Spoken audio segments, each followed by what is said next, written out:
Thank you. Do I have the wisdom to succeed in life? Who hasn't asked himself that question? I want to tell you that I, for my part, and I'm not just being modest either, I've been constantly amazed by the stupid things I've done across the years. Dale Carnegie, who wrote the book How to Win Friends and Influence People, was a great friend of mine. He once told me that he thought he'd write a book which would be entitled Dumb Things I Have Done by Dale Carnegie.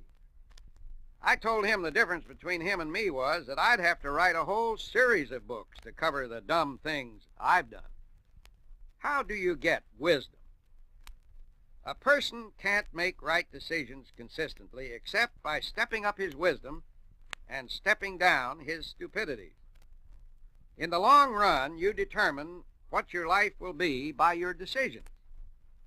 Your decisions, little and big, and you never know when a little one is a big one in its consequences, will add up finally to what you become.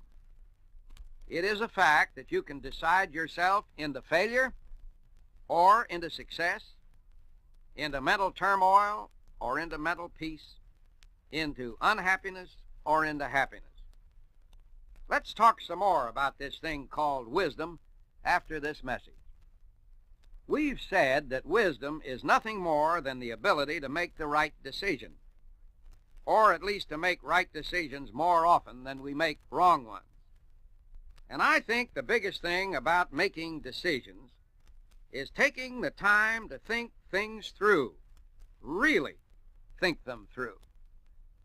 J. Arthur Rank, the great British producer of motion pictures, held, they say, that the first principle of a decision is to consider, is it right or is it wrong?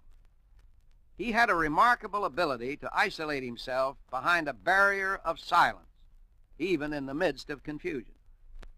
And in those silences, he would ask himself, is there anything wrong with this decision, no matter how small it might be?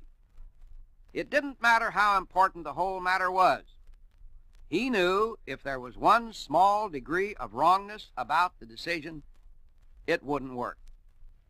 There are a lot of people in this world having trouble with decisions because they've made them knowing there was a wrongness in them. A lot of people say, well, you have to compromise a lot with what's right to get along in this world. That's not wisdom. Think through your problems until you know there is not a degree of wrongness about your decision or what to do about them. Do that and you can achieve real wisdom.